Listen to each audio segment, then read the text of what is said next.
So how Nalinida understood me, that reminded me, I've forgotten this.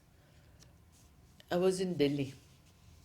I don't know which year, but when the school holiday started, November, I went there. It was getting freezing, very chilly. And I was sleeping in the bed, and then suddenly I see I'm sitting with crossed legs in front of the samadhi, on this side of the samadhi, so that my face is towards the service tree. Hmm? And sparks of light coming from the samadhi at all levels and entering into me, one after the other. I said, why am I being shown this? And then after some time I realized, oh, today is the 5th of December. So I had not remembered the date or Aurobindo, but they had not forgotten me. You see? They came to me, either he came to me, whatever it is. I said, oh. Then now, I think this will be the last, 17th November, 73. Those are our school holiday periods. So my one student, Tapas Bhatt. Tapas Bhatt. I know Tapas. She was a good friend of mine also. And Arvind Mistry, who came with me that day. He was my student, and he was a co-student of Tapas. So she wanted all three of us to spend a day and a night in Aurobindo in her house, because she had already opted for becoming an Aurobillian. So I said, okay.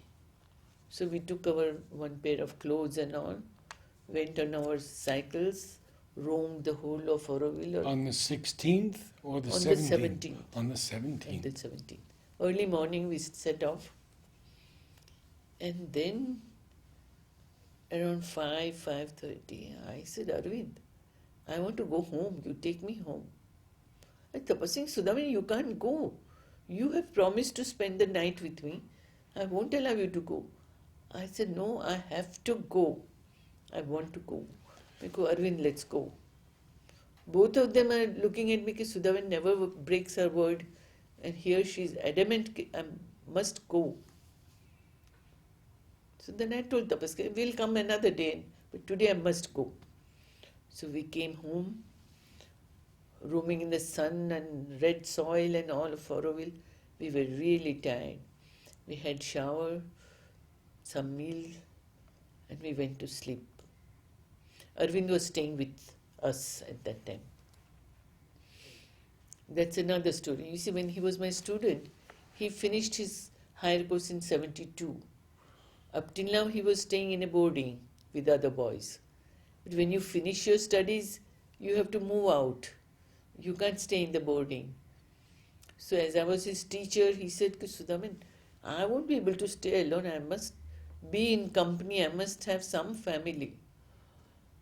Then I told my father, this boy is saying like this. Shall we keep him? Then my father says, you ask the mother. So I wrote a nice letter, and mother wrote back, yes, he can stay with you, my love and blessings. So Arvind stayed with my father and me for 9 long years. Oh. He was very happy, yeah. And that gave him a real chance to see Sundaram and feel how Sundaram is different from other people. He felt the difference. So we were sleeping, and then suddenly on my window somebody is knocking. I didn't hear, but then my father heard and he shouted, Beta, somebody is calling you. Go to the window. Then I woke up. I went to the window. It's those French windows. They have big iron bars curving outside towards the road, Mm-hmm. and then there is a wooden plank. So I looked over the wooden plank, and I saw our Manoj, who is the managing trustee. Manoj Dasgupta. Yes, And what time was it, Sudha? very early in the morning, 2:30 or 3 or 3:30 or something like that. But you had been 2:30. in Auroville. Huh? You had been in Auroville? Yes, we had been the whole day roaming in Auroville. You're not getting sick. No. No. Mother left. Mother left her body on the 17th evening. Right. Oh, okay. So you had been in Auroville all day, but then you had to come back, Yes, and and you were resting huh, when they. when Manoj okay. came and knocked at the I door. understand. Okay. And as I was a well-known photographer, he said, take all your camera and everything you need and come to the ashram. Some very important person has expired. I immediately thought of Nalinida. Something must have happened to Nalinida. And I said, otherwise maybe Abhay Singha, because he was a diabetic person, Yes. you know. Then I And said, Manoj did not tell you who it no, was. I see. he didn't say. He just said somebody very important. So then I told Arvind, make the stand ready, take the roll and all the lenses and all. We got ready, we came cycling to the ashram. And when we were, you can say, near Pranabda's house, from there you could feel something's happened. And there were so many lights on the street ahead, that ashram block and dispensary, full with big lights. You can't speak. Something is happening in the body. You are not happy or comfortable. So we park our cycles and somebody says, you go inside there. So when we went in, we saw the mother on that couch or bed, just stood still. Nothing to do, what to do. And another wonderful experience, a peace that is chilly like an iceberg, sort of descending in me, coming, right to the tip of my right toe. I can feel it. And I'm filled with that. I'm just standing like a statue. Then somebody from behind came and nudged me. Sudha, start taking photos quickly. We will be closing very soon. They had called all the other photographers also. So Arvind was just standing and trembling in one corner, and he helped me put up the stand, and I took photos, one whole reel of 36 pictures. Then I said, Arvind, you go home, call Papaji, that means my father, bring another roll and come back fast. So till then I was standing in that meditation hall. And another thing, Vishwajit was there. And all of a sudden I realized that the mother's body and my body will never again be together close to one another. So I told Vishwajit, I will go near and sit there. You take a photo of the mother and me. So I went and knelt, and he took from behind me. So my back is seen and mother is seen. Then I was happy that our two together a picture is there with me. So then after some time they said all photography is stopped now. You can go out and come back again from. So they had closed the Nalinida's side main gate. They closed it. Then when I went out, Arvind and my father came, but it was too late. They had to join the normal queue. The queue from Main outside, gate. yes. So that is unforgettable moments with her. Did you have much connection with Auroville? Not as Auroville as an ideal city and all, but as a place for outing, yes. Right from its first days we have been. And when the foundation was laid, I was moving around as a photographer. And one, I think the Japanese lady, she was walking up with holding a lotus in front of her. And I just took that picture of her. When Nata called me, have you got any pictures? I said, yes, Nata, I can show you. Hmm. When I showed him all the pictures I had taken, he picked up that one. And said, this is the one I want, I will print it in my Domani. So then that picture was printed at so many different places. Now I don't know what has happened to it. But that was a wonderful picture of. You must have loved, or do still love, photography. I do, Narad.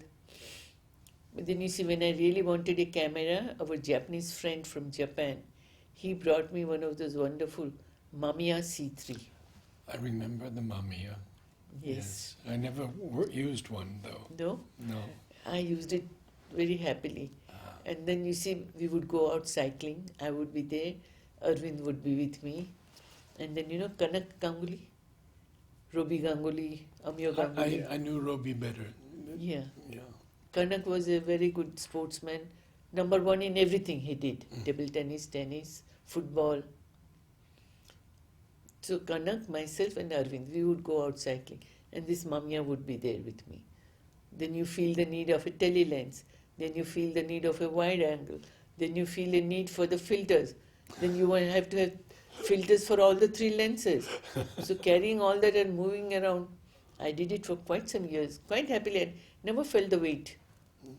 But then afterwards somebody said, you better get, what is that, rectangular frame? You see, Mamiya C3 had a square negative. Mm-hmm. What do we call them? Pentax and Canon and all that. And Nikon. Nikon. Nikon also, yes. So why didn't you get one of those? Then I said, okay. I think it was Venkatesh or somebody, or Robi advised me. So I got one Asai Pentax, because that was within my range. Then for that again, wide angle lens, tele lens. Then when mother started coming for the terrace darshan, facing the dispensary, Yes. we were taking photographs of her from the dispensary terrace. What size telephoto did you have? Hmm? What size telephoto lens did you have? That time I had 105. That was very small. Then immediately I said, Papaji, this won't work. No. We have to get a zoom lens. Then I have to get a 2x extender. Then I have said, no, I have to have a 3x extender. So all those were given to me. And then sometimes there was a fungus. The camera had to be sent to Bombay. They would clean it and bring it back. So then with that 3x extender, I took quite pictures and everything. I told you, no, there is that DVD. I have to give it to you. Yes. Okay. So that was our photographic, my life. Now And you- afterwards I started wishing, okay, no, I must have the tiniest camera which I can carry in my bag. Wherever I want something, instantly I can bring it on, take it. And that is what I'm given now, a mobile. It's not the same quality as the old ones. And then, you know, I used to print also myself, develop the roll. Oh, you did? Print, yes, 15 by 12 sizes. My darkroom was quite active then. You were going to tell me a bit about Madhav Pandit? Yes. One of the very nice stories I remember about him.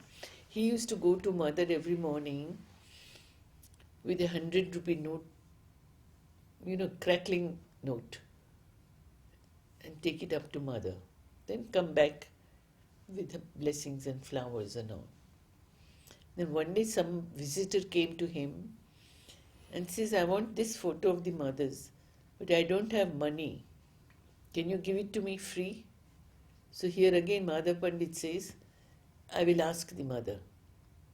So next morning he goes to mother and says, Mother, a visitor has come and he is asking for a photo, but he doesn't have money. Shall I give it to him free? No. He must collect the money and then take the photo. That was one very nice story about mother. And then when my father had a heart attack, Dilipda was attending to him. It was not big, but it was small, mild one. Then Madhav Pandit called me. Don't worry, Sudha, don't worry. He is in very good hands. Dilip is a heart specialist. In the military where he was a military doctor. There he was a cardiologist.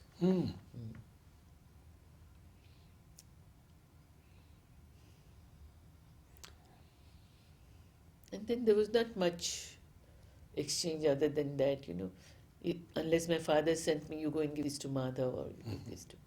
But Madhav and he, they were very close friends. Because I remember my father telling me, or telling some other friends also, every time he goes to Gujarat and comes back, two people would always ask, how was it? What happened? First person was Nalinida, second was Madhav. So Sundaram, what happened this time? That was Madhav. And he would give the report and all. Then when this Umpuri was starting and developing, Madhav would specifically ask, how far Umpuri's progress? Then he said, Madhav, it is very difficult because those people, they do not have any vision. You see, they have come here as a little devotee, bhakta of the mother and Aurobindo. But apart from them, what is to be created in Umpuri? That they could not understand. So that my father had to make them understand, give it to them little by little, and take them forward to create that.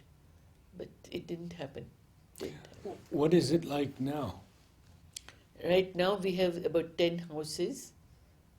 We have a beautiful meditation hall, and there is the Sri Arvind Mahamandir where the relics have been kept. Who brought the relics? The chairperson of Umpuri. Umpuri is a branch of Aurobindo Society. So the chairperson was Suvarna Shukla, a lady from Bombay, very open to the mother. And she was made the chairman because Sundaram saw in her the openness towards the mother. So when he would explain to her things, she could understand and she could do it there. So she came here, she took the relics. They were brought via Baroda to Ahmedabad and then in Umpuri. But the placing was done by me. By you. Everybody wanted it. How beautiful. Even in Ahmedabad, in my center, which was our bungalow, but then we transferred it to the trust. Because the condition for having the relics is the property must not belong to any individual. Right. It must be immovable. So after my father had left, I said that is the best thing we can do to this bungalow. So we made a trust. I was made the managing trustee. Then there were some 4 other devotees, very staunch devotees. So we 5 are still there. And our center is moving very nicely also. What are you doing these days? These days, see, after my father left, there was such a bulk of unpublished poetic literature. He himself had compiled, published the prose items, the poems he had left for later on. He never did the later on. I see. And poets and writers and publishers were asking me, you bring everything here, we will do it.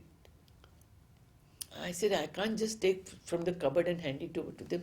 I must know what I am giving to them and what they are going to do and how they are going to do it. So then I started taking stock. 2 books, manuscripts were totally ready. Index, everything. So those on my first visit to Ahmedabad, I gave it to them and they took it up. Then afterwards I had to come back and make the manuscripts from the files. Luckily he had put year-wise all the poems. 78, all the poems of 78. And now how to arrange the 78 file? In his compilations, he had divided sort of into 6 divisions: love, nature, a little philosophical, in that way. I said, I can't do that division. It's not in me. So the safest is 1978, start from January, go chronologically and finish with it. So that is how I did. I published 21 of his poem volumes. 21 volumes? Each about 300, 400, 250 pages now. It's been a long, long work. But I'm happy because the whole of Gujarat is appreciating the work. And more so because it is beautiful. It's a very simple but very elegant get-up. Inside there are no errors. Lightly arranged, not cramping one poem the below, running like that. Yeah. Each one on one page. If there is a tiny little thing, it can be put below in that way. Generally, we are translating from Mother and Sri Aurobindo into other languages. Have Sundaram's poems been translated into English? A few. A few. In those same folders, there were a few he had done himself. But our Dhanvanti, the painter, Yes. she was a student of Sundaram. You know Dhanvanti? Yeah, you have. Yes, they know. Okay. So, she was asked by another great poet, critic, "Can you translate Sundaram's poems? We will publish." So, about 62 poems she translated. And the Academy, they printed it. But it was a lousy book. The translations were perfect. Oh. The publication had mistakes on it. The picture was not well printed. And anyway, it was done. The job was done. Yeah. So coming to the end. It's okay. No, we're fine. We're okay. We finish here? No. Continue? Yes. Okay. So after all the Gujarati books were published, there were some English poems. And his essays were there. So all those had been collected and kept aside for the last. So I have put them together in a book, which I typed here at Newcon, Oh. And now I have given it to the Ashram Press for printing. So most probably it should be moving around by February, I suppose. You'll surely get one. Wonderful. Wonderful. And Dhanvanti's translations, some are really par excellence. I see. Yes. This aspect of her I didn't know. I've been her friend for 50 years. Oh, But I didn't know that. yes. So tell us a bit about Champaklal and your remembrances of Champaklal. One was a negative one. I hope you don't bring it out. That's fine. They can be fine. Okay, let it go. It's a fact, is a fact. Right. Then this darshan photographs I used to take of the mother. Every night the roll is developed after coming home from the March past meditation. Early next morning I wake up around 2:30, print the roll, wash it, glaze it, trim it, put the numbers at the back, and I go and give it to Nalinida. He is surprised and mother is also very, "Oh, see with," she would say. Because next morning she is getting the previous days. Then she would go through all these photographs and then she would let me know in my letter the photographs which she has liked and which can be freely given to friends. So first time when she sent me back, I saw a big cross. I said, she's put a cross. Then she wrote in the letter que j'ai mis un croix pour les photos que j'aime. Can you translate in English? Oh, so she wrote back in my letter that I have put a big cross at the back of the photos which I have liked. You see, usually a cross means we think no, but here it was just the opposite. So that was the procedure. Every darshan print sent her my letter. She would send back the selected numbers. Then in 73, when the whole movement was closed, for a long time everything was very stagnant. Then I said, this must be given to people. So we made a DVD. And in that, the biggest help was from Vaya Shraddhavan of Tatiana. I don't know her surname. And she has even searched the best softwares to make this work as perfect as possible. I see. You have should all see seen it? Tatiana's paintings of Mother and Sri Aurobindo? No, I believe they're with Pushpa. I didn't know she was a painter also. Or am I thinking? I hope there It's are not not two Tatiana? Tatyanas. Huh? It's not that one, maybe. Not that one. Maybe different. Different. Different. It's a common name. Okay. It's a different Tatiana. Okay. Okay. So It's I Champaka. had a Yeah. good habit of keeping records, So when I went through I have got 555 negatives of the mother. And of 555 negative, her selected photographs are 106. So my DVD is of 106 photographs. I have brought it out to bring it here, but I forgot. So that was my photographic work. And now it's just mobile.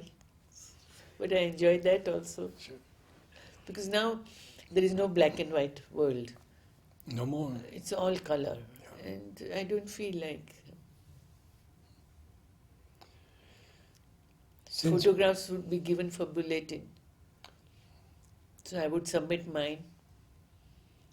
So the first batch I gave to Nalinida, I said, this is for her to select for the bulletin. So mother saw, she chose, she gave to Pranabda, this will be put in the bulletin.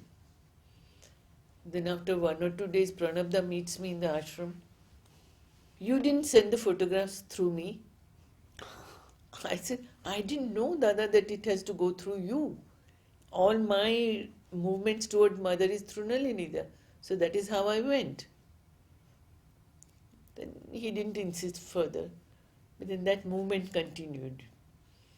And then there was one picture of my friend, Ilavati. Maybe you know her. She works in the archives. It doesn't matter. So we were very, very close together. So we had gone for an exhibition, and there was a statue with a nice pointed nose and beautifully hair done. So my friend went a little closer, and all of a sudden I saw that the two noses are perfectly symmetrical. So I said, wait, Ila. And I took a picture of that bust face, and then I sent it up for the bulletin. And then usually selection was done by Pranabda and mother. So Pranab just put it aside. No, that picture must go in the bulletin. So when I saw in the bulletin my Ila looking at that bust and the bust looking at her, I was so happy. And Pranab himself told me this story. Pranabda, he said, I rejected that photo of yours, but mother said, no, it must go. Did you know Pavitra at all? Yes, a bit as a very austere person. We were almost afraid to talk to him, because he was not very communicative, at least not with me, and not our age children. I met Purani when he came to America Oh, yes. the first time. Yes. And as you say, he was the most wonderful soul. Now that Mother is no longer in the body, We miss the elders. We feel as though something is not there. Their love, which used to come to us, also was very precious, you know. I used to say that I have 5 fathers, not one. My father is there definitely. Then was Puraniji. Then was Pujalal. Then there was Vishnu Bhai. And there was Krishna Lal. Because all of these people, they would gather in Puraniji's room, and I would be there as a child for all the 5 to play with. Puraniji would tell Vishnu Bhai, Vishnu, go and get that, what do you call this? Tongs. When you have to lift up a vessel from the stove. tongues, yeah, Tongs. tongues, yeah. Mhm. Vishnu, go and get the tongs from the kitchen. Vishnu Bhai would go and get it. Then I would say, look, we have to make the nose of this child a little longer. It's too blunt, too rounded. We've got to make it a little sharp. And there would be hide and seek running around between these people. That was a very happy moment. Now Champaklaji, you said. That's how I went to photography. So when these 106 photographs were there, I said I must make an album exclusively of these. But making 106 photographs into an album would be too heavy. Because I used to print them 8 by 6 size.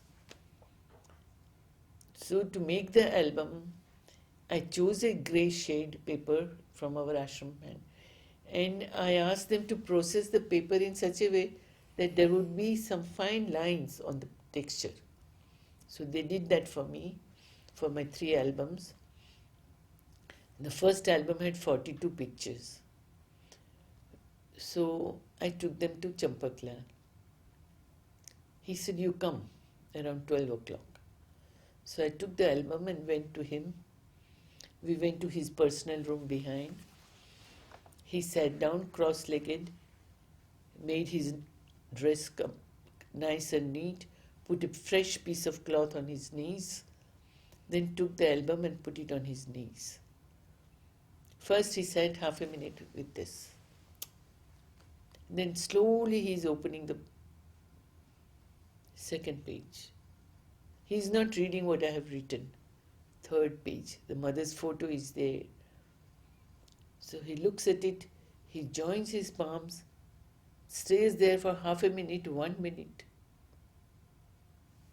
That was the first person I saw who was really meeting the mother in the album.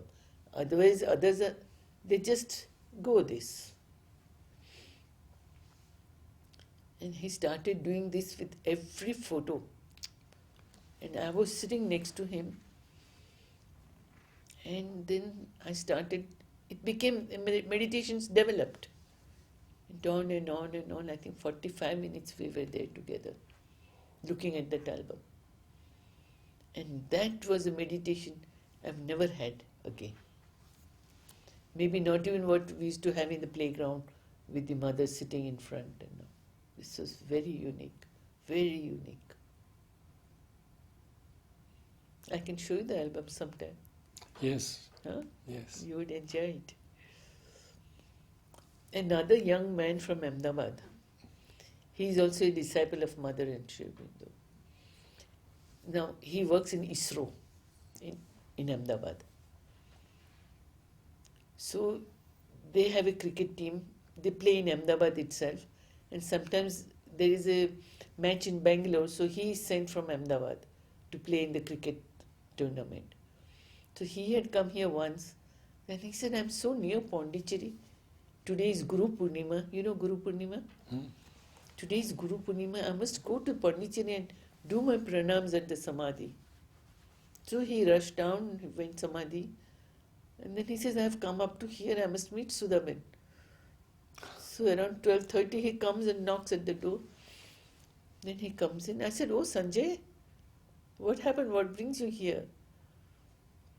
Then he said, today's Guru Purnima, so I came down from Bangalore.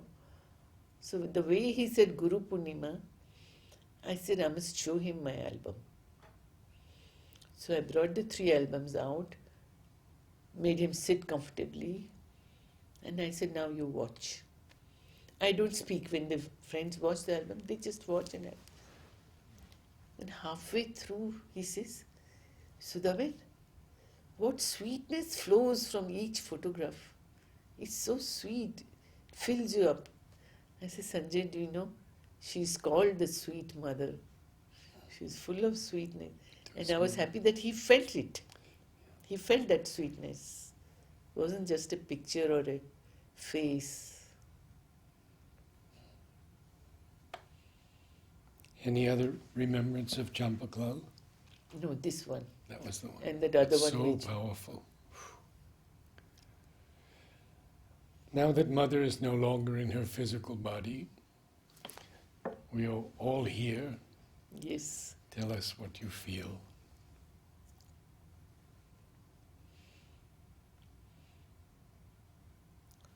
You see, when my father was there, almost every person coming from Gujarat would come to meet him. As he is not there, those who know me, they keep coming to me. And those who used to come to him, they're all almost not there on earth anymore. So it's another generation which is coming to me. So some of them make a comment, the ashram is changing, we don't feel like coming. People are so rude, so rough. Then I said, what do you understand by the ashram? It is not the people, it is not the departments and all. Ashram is the mother, Sri Aurobindo. They have not changed. What is around the samadhi has not changed. Then you are coming for that. Why should you not come? Let the people be what they are. They are all here because they have to grow into something. How much they understand and do it consciously is up to them. But even if they are not doing consciously, they are being lifted up. They are being moved to move forward. They understand, and then certain new things are developing. We don't feel too happy, but we can't do also much. The latest is our dining room rules, you know. No, I don't know about You don't know? No. Up to now, everybody was taking a tiffin at home. Many sadhaks were taking at home. Their worker ammas would bring the food home. And then there was a new batch of Oriya people. They also started taking food at home in tiffins and all. And then all sorts of stories started coming. I think I would like to put them out in the... Then they made a rule that only the ashram people can have their tiffin at home. The rest must all come here and eat. So then they saw that 1/3 of the food was lesson, no more needed. That much was going unnecessarily out of the dining room. Am I clear somewhat? Very clear. Okay. And then they said that all the visitors who come, they must come to the central, Bureau Central, and take their pass early in the morning for something. They have to come every day. If you want you have to come in the afternoon sometime. And it became difficult. Elderly people staying in park guest house. They have to come at a certain time for their pass. To come from there, 50 rupees. Go back, 50 rupees. 100 rupees for a pass of 20 rupees. But they spend it because they want to eat in the mother's dining room. They want her prasad. So almost all the friends who come to me, they have some little unhappiness towards this coupon. Are you also one of them? Good. So then after that, I heard so many, I said, okay, let us all think what can be the most convenient, comfortable thing for everyone. Mhm. You see, some solution. Then what came to my mind was, you can help me think further. People are coming and reserving their rooms in the guest houses. So when they actually come, the guest house manager can give a note that they are staying in my guest house up to this date, kindly give them the dining room pass. So when that is shown to Bureau Central, at one go they can give the 10 days or 5 days or whatever.